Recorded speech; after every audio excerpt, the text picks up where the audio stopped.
Hello friends, welcome to my channel. Today we will be discuss about law of machine.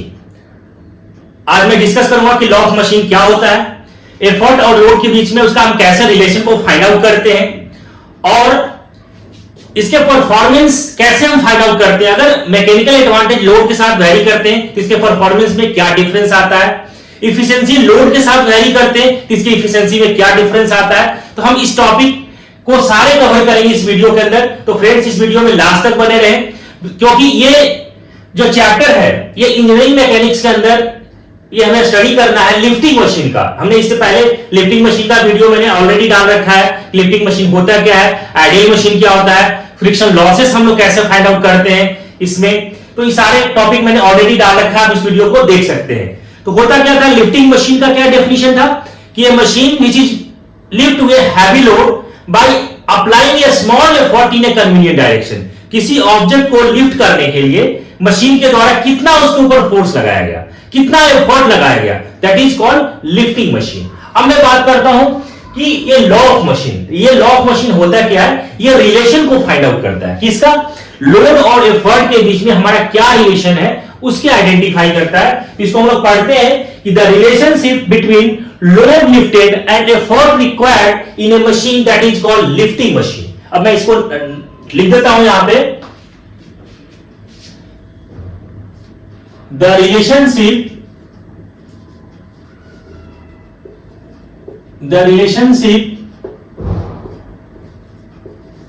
between load lifted and effort required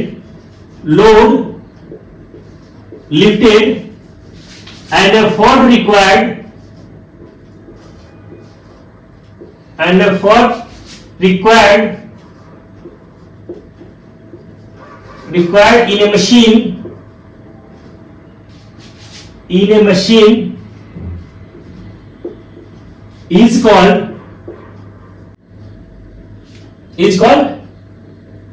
law of machine, is called law of machine। इसका मतलब ये होगा कि load और effort के बीच में हम लोग रिलेशन को फाइंड आउट करते हैं। तो जनरली इसको मैथमेटिकली जो रिप्रेजेंट करते हैं, मैथमेटिकली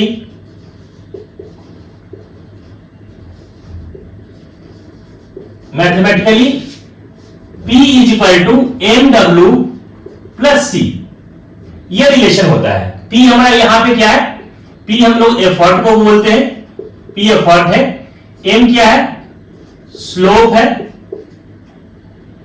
m को स्लोप से हम लोग डिनोट करते हैं tan थीटा, और w क्या है, लोड है, और c क्या है, इंटरसेप्ट है, इंटरसेप्ट OL बाई एक्सिस। अब हम लोग यहां पे एक रिलेशन निकालते हैं, एक ग्राफ के हेल्प से ड्रॉ करेंगे एफर्ट और लोड के बीच में। तो हम लोग यहां पे देखिए, ये हमने डायग्राम ड्रॉ कर रहा हूं यहां पे, आप भी इसको नोट डाउन करें। अब देखिए हम लोग यहां पे क्या लिया है, यहां पे एफर्ट लिया है, एफर्ट को हम लोग P से डिनोट करते हैं और लोड को W से डिनोट करते हैं। ये हमारा क्या है, लोड है, इसको W से डिनोट कर दिया, और ये क्या है, एफर्ट है। ठीक है, अब हमने डायग्राम एक ड्रॉ कर रहा हूं यहां पे आइडियल मशीन और एक्चुअल मशीन का। अब देखिए यहां पे जब आइडियल मशीन होगा तो हमारा क्या होगा कि जो इंटरसेप्ट होगा C यहां पे 0 रहेगा,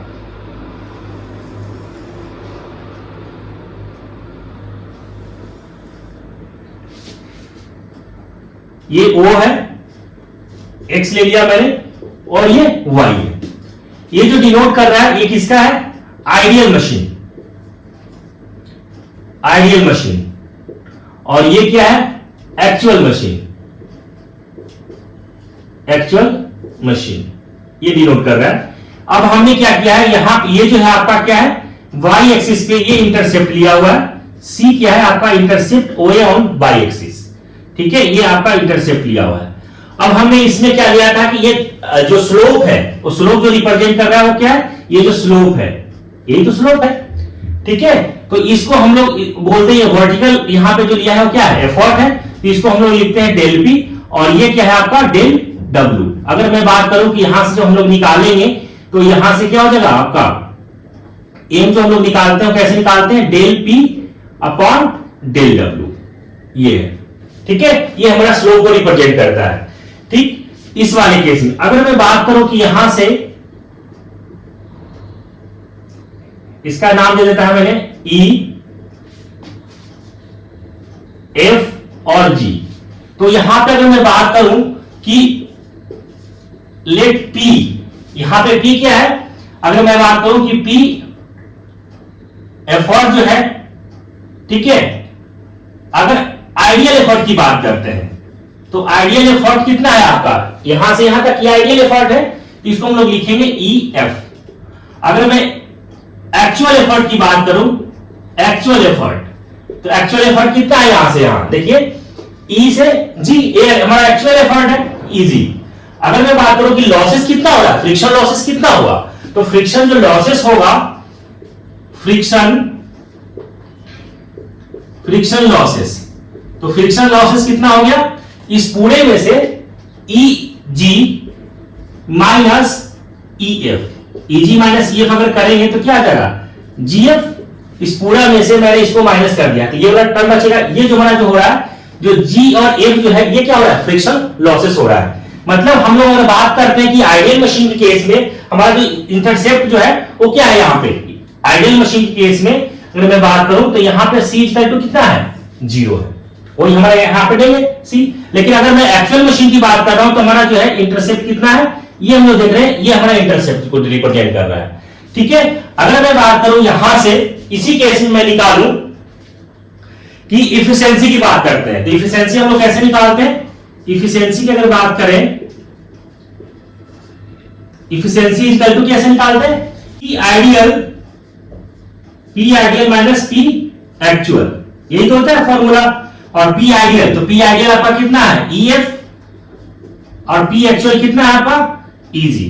तो ये हमारे पास एक फॉर्मूला रिलेशन निकल के आ गया, किसका, इफिशिएंसी का, ई एफ अपॉन इजी। अब होता क्या है कि परफॉर्मेंस ऑफ जो हम लोग इसका निकालते हैं, ठीक है, ये वैरी करता है क्या, कि performance of lifting machine has the following features, इसको हम लोग यहां पे लिख देते हैं, परफॉर्मेंस ऑफ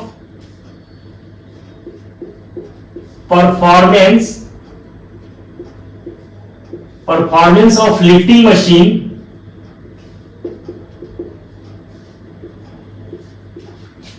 मशीन हैज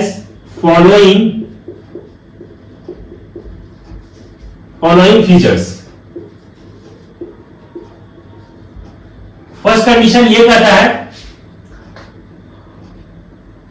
कि variation of mechanical advantage with load, variation of mechanical advantage with load,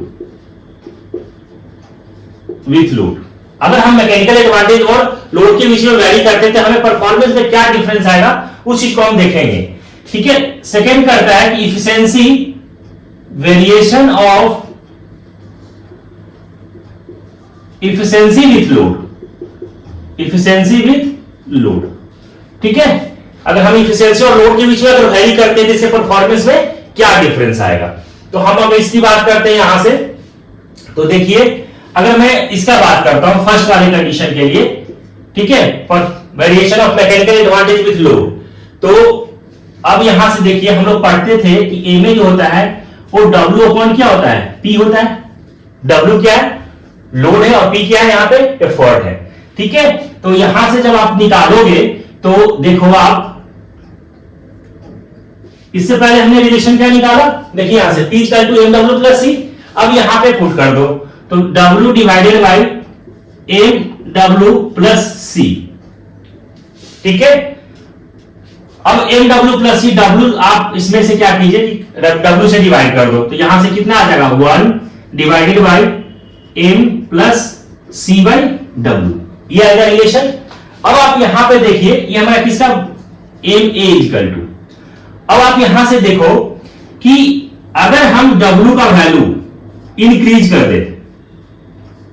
increase करें तो यहां से क्या होगा, C बाई W का वैल्यू क्या होगा, डिक्रीज होगा, घटेगा। W का वैल्यू क्या करो, इंक्रीज कर दो, लोड अगर हम बढ़ाएंगे तो C बाई W क्या होगा, घट जाएगा। लेकिन फाइनली मैकेनिकल एडवांटेज, जैसे जैसे ये छोटा टर्म होगा तो मैकेनिकल एडवांटेज क्या होगा, फाइनली हमारा जो मैकेनिकल एडवांटेज है वो क्या होगा, इंक्रीज हो जाएगा, इंक्रीज होगा। अगर मान लीजिए कि W का वैल्यू आप क्या कर दो, इनफाइनाइट कर दो, तो उस कंडीशन में C बाय W का वैल्यू क्या हो जाएगा, जीरो हो जाएगा। जब ये वाला टर्म जीरो हो गया, ये टर्म जीरो हो गया, इसका मतलब ये हो गया कि हमारा मैक्सिमम मैकेनिकल जो होगा, मैकेनिकल एडवांटेज की बात कर रहे हैं, तो मैक्सिमम मैकेनिकल एडवांटेज कब होगा, तो मैक्सिमम मैकेनिकल जो एडवांटेज होगा वो कब होगा, जब हमारा C बाय W का वैल्यू जीरो हो जाए। तो जब जीरो हो जाएगा तो मैक्सिमम मैकेनिकल एडवांटेज कितना हो जाएगा, यहां से जब हम रिलेशन निकालेंगे तो MA is equal to 1/m हो जाएगा, यही तो आएगा रिलेशन, यही आएगा। अगर मैं बात करूं यहां पे, अगर ग्राफ को रिप्रेजेंट करूं कि इस केस में कि अगर कैसे ड्रॉ करना है, तो देखिए अब यहां पे देखिए, अगर मान लेते हैं कि अगर इसी का ग्राफ अगर रिप्रेजेंट करें तो इस केस में कैसे होगा, देखो आप कि यहां पे क्या है आपका, किसके किसके बीच में मैकेनिकल एडवांटेज, और ये कौन सा है, ये है लोड W, ठीक है। अब यहां से धीरे धीरे इंक्रीज हुआ, उसके बाद फिर क्या हो जाएगा, कांस्टेंट टर्म हो जाएगा। ग्राफ कैसा ड्रॉ होगा, अगर मैं ग्राफ की बात करें तो मैक्सिमम क्या हो जाएगा, मैक्सिमम मैकेनिकल एडवांटेज कब आएगा, यहां पे 1/m, मैक्सिमम मैकेनिकल एडवांटेज कब आएगा, ऐसा बनेगा ग्राफ जब इसको हम ड्रॉ करेंगे तो इस तरीके से रिप्रेजेंट होगा, ठीक है। ये तो हमारा फर्स्ट कंडीशन हो गया। अगर मैं सेकंड कंडीशन की बात करूं तो सेकंड वाला जो कंडीशन कर रहा है कि variation of efficiency with load, ठीक है। अब देखिए हम लोग पढ़ते थे कि इफिशिएंसी जो होता था वो क्या होता था, MA mechanical advantage, it is the ratio of किसका, mechanical advantage divided by velocity ratio, यही होता था। अब यहां से मैकेनिकल एडवांटेज को हम लोग क्या लिख सकते हैं, W/P इंटू 1/VR, ठीक है। सेम कंडीशन अगर मैं बात करूं कि यहां से efficiency is equal to W/P, P का वैल्यू हम लोग पुट करेंगे MW plus C into 1/VR, ये लिखेंगे। और यहां से सेम चीज करिए, 1 से डिवाइड कर दीजिए, तो यहां से क्या जाएगा, 1 divided by M plus C by W into 1/VR, ये रिलेशन आ जाएगा। अब ये रिलेशन कैसे, सेम चीज हो गया, W का वैल्यू अगर आप इंक्रीज करोगे तो C बाय W का वैल्यू क्या होगा, डिक्रीज होगा।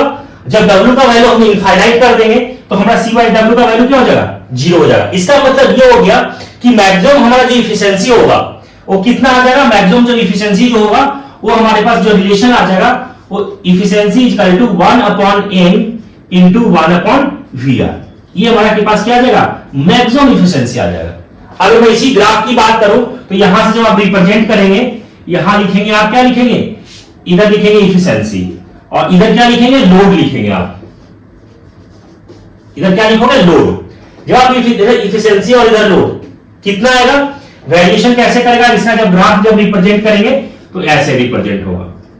मैक्सिमम जो हमारा इफिशिएंसी आया वो कितना पे आ रहा है, 1/m इंटू 1/VR, ये आ गया हमारे पास मैक्सिमम इफिशिएंसी, मैक्सिमम इफिशिएंसी। तो हम लोग अगर ग्राफ के हेल्प से अगर देख, यहां पे क्या मैंने देखा कि इसके performance of A lifting machine है द फॉलोइंग फीचर्स, मैंने जो लिखा कि variation of mechanical advantage with load, अगर हम मैकेनिकल एडवांटेज और लोड को अगर वेरिएशन करते हैं, वेरी करते हैं, तो हमारे परफॉर्मेंस में क्या हो गया, डिफरेंस होगा, वेरी करेगा। इफिशिएंसी लोड के साथ भी वेरी करेंगे तभी हमारा क्या होगा, परफॉर्मेंस के साथ यहां पे परफॉर्मेंस होगा वो वेरी करेगा।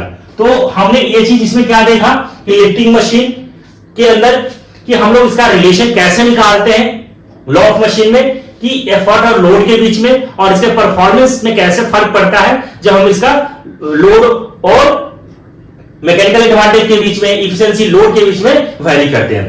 तो इस तरीके से आपको एग्जामिनेशन के अंदर लिखना है फ्रेंड्स। आई होप आपको समझ में आ गया होगा, समझ में आ गया तो चैनल को सब्सक्राइब कर ले, नोटिफिकेशन को ऑन कर ले। Thank you.